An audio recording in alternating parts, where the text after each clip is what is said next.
bersama dengan Tuhan Yesus. Haleluya.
Star Youth CKY Kota bertemu kembali dengan saya Irwan Henry yang akan membagikan firman Tuhan buat anak-anak youth, anak-anak muda yang dahsyat, anak-anak muda yang luar biasa dalam Tuhan, anak-anak muda yang sungguh punya semangat yang tinggi dalam mendengarkan firman Tuhan, dalam menyembah Tuhan, dalam berdoa pada Tuhan, dalam membangun hubungan pribadi dengan Tuhan. Pagi hari, sore hari ini saya akan membagikan kepada teman-teman anak-anak muda dengan judul bersyukur atas penyertaan Tuhan. Haleluya. Bersyukur atas penyertaan Tuhan. Engkau harus bisa bersyukur kalau Tuhan sudah menyertai engkau. Engkau harus bisa bersyukur ketika Tuhan sudah memberkati engkau. Engkau harus bisa bersyukur ketika Tuhan sudah memberikan kekuatan padamu. Mari kita buka firman Tuhan dari Keluaran 13 ayat 21 sampai yang ke-22. Tuhan berjalan di depan mereka pada siang hari dalam tiang awan untuk menuntun mereka di jalan, dan pada waktu malam dan tiang api untuk menerangi mereka, sehingga mereka dapat berjalan siang dan malam. Ayat ke-22 dikatakan, dengan tidak beralih tiang awan itu tetap ada pada siang hari dan tiang api pada waktu malam di depan bangsa itu. Yang percaya katakan amin. Kita melihat bangsa Israel akan bergerak ketika tiang awan atau tiang api mulai bergerak. Kita lihat bangsa Israel itu kan bergerak maju, berjalan ketika tiang awan atau tiang api mulai bergerak. Hingga kini Tuhan pun tetap menyertai kita meskipun kita tidak melihat tiang awan dan tiang api. Saat ini anak muda saya mau sampaikan, yang kita lihat saat ini, walaupun kita tidak melihat tiang awan, bahkan tiang api, saya percaya anak-anak muda dimanapun engkau berada, Tuhan sungguh menyertai kita. Kalau Tuhan menyertai kita, apa yang harus kita lakukan? Kalau Tuhan sudah menyertai engkau, apa yang harus kita tahu? Kita akan belajar dari sini. Ketika Tuhan menyertai kita, maka ada beberapa yang harus kita pelajari. Yang pertama, Tuhan akan memberikan petunjuk. Garis bawahi, yang pertama, Tuhan akan memberikan petunjuk. Di dalam melewati padang gurun kita membutuhkan petunjuk Tuhan. Di dalam melakukan segala sesuatu, dalam pekerjaan, dalam memutuskan sesuatu, kita harus membutuhkan yang namanya petunjuk Tuhan. Petunjuknya seperti apa? Kita rajin membaca firman Tuhan. Petunjuknya seperti apa? Kita rajin berdoa. Petunjuknya seperti apa? Kita rajin mengamalkan, mengartikan, mengaplikasikan firman Tuhan itu di dalam hidup kita. Karena apa? Petunjuk itu adalah Roh Kudus sendiri. Supaya kita semakin peka dalam mendapatkan petunjuk Tuhan, tidak cukup mendengarkan khotbah seminggu sekali. Hei anak-anak muda dimanapun engkau berada, kebiasaan anak-anak muda ini adalah minggu ini datang beribadah, minggu depan gak datang lagi. Minggu depan gak datang beribadah, minggu depannya datang beribadah lagi. Saya pastikan teman-teman semuanya, anak-anak muda dimanapun engkau berada, engkau tidak akan pernah mendengarkan, engkau tidak pernah akan mendapatkan petunjuk daripada Tuhan kalau engkau datang beribadah seminggu sekali dan engkau tidak pernah baca firman Tuhan di dalam rumah. Yang engkau harus bangun adalah ketika engkau mau melihat petunjuk Tuhan itu ada dalam dirimu, ketika petunjuk Tuhan itu nyata di dalam hidupmu, ketika petunjuk Tuhan itu engkau mau lihat dengan mata kepalamu sendiri, engkau harus membangun hubungan pribadi dengan Tuhan. Lewat apa? Doa malam kamu. Lewat apa? Saat teduh kamu. Lewat apa? Membaca firman Tuhan setiap hari. Lewat apa? Datang beribadah kepada Tuhan. Jadi kamu gak cukup hanya seminggu sekali mendengarkan firman Tuhan. Engkau tidak cukup seminggu sekali mendengarkan hamba Tuhan berkhotbah di sana.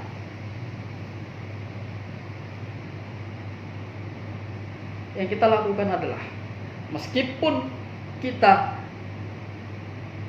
orang yang luar biasa, meskipun pengkhotbahnya yang luar biasa, iman kita tak akan bertumbuh bila kita tidak mau membaca Alkitab setiap hari. Ingat anak-anak muda, renungkan firman Tuhan setiap hari. Jadikan firman Tuhan itu seperti makanan yang kau harus santap setiap hari. Ingat, penyertaan Tuhan itu menggambarkan satu petunjuk Tuhan kepada kita.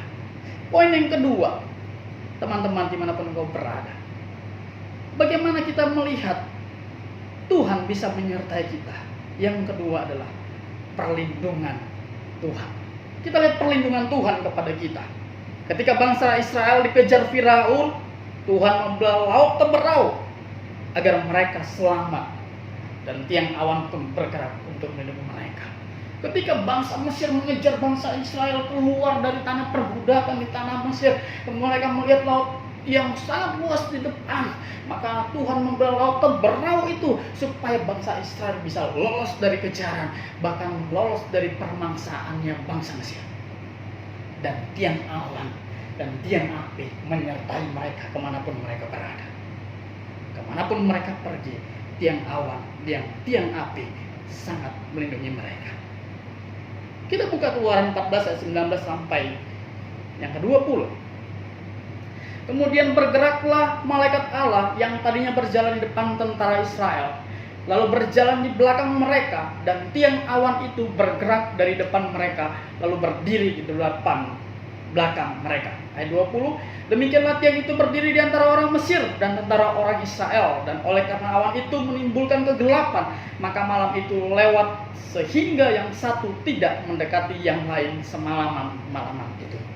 Dahsyat perlindungan Tuhan, penyertaan Tuhan lewat tiang api dan tiang awan. Mereka diselamatkan oleh Tuhan. Ketika panas terik matahari sedang menimpa mereka, maka tiang awan berjalan di atas mereka. Ketika mereka kegelapan, tiang api menyertai mereka sehingga mereka bisa berjalan. Penyertaan Tuhan, perlindungan Tuhan nyata dalam hidup mereka. Poin yang ketiga, anak-anak muda di mana kau berada, seperti apa kita lihat penyertaan Tuhan itu? Yang ketiga, penyertaan Tuhan itu meliputi seperti berkat Tuhan. Berkatnya tidak selalu membuat yang kecil menjadi besar. Berkat Tuhan itu tidak selalu membuat yang kecil jadi besar, Bapak Ibu sekalian. Contoh, kita melihat ketika Yesus berdoa atas 5 roti dan 2 ikan. Ikan kecil tetaplah ikan yang kecil. Ikan teri tidak pernah berubah menjadi ikan paus. Tetapi ikan kecil itu cukup memberi makan 5.000 orang dan masih tersisa. Penyertaan Tuhan itu bukan selalu mengubah yang kecil menjadi yang besar, tapi berkat Tuhan itu selalu mencukupkan kita, mencukupkan apa yang kita butuhkan. Itulah yang disebut penyertaan Tuhan. Kita harus percaya dan mengimani bahwa berkat Tuhan tidak pernah habis. Kita tetap akan berkekurangan, bahkan ada selalu berkat Tuhan. Berkat Tuhan itu tidak akan pernah habis. Kenapa? Sukacita Tuhan akan selalu ada dalam diri kita. Yang percaya, katakan amin. Tuhan Yesus memberkati. Berkati Tuhan Yesus anak muda dimanapun kau berada. Yang hari ini kau sakit, Tuhan sembuhkan. Hari ini engkau yang terikat, Tuhan bebaskan, Tuhan lepaskan. Izinkan penyertaan Tuhan ada menyertai anak-anak muda dimanapun kau berada. Terima kasih Tuhan Yesus. Terima kasih Bapa di surga. Sukacita, berkat melimpah atas anak-anak muda.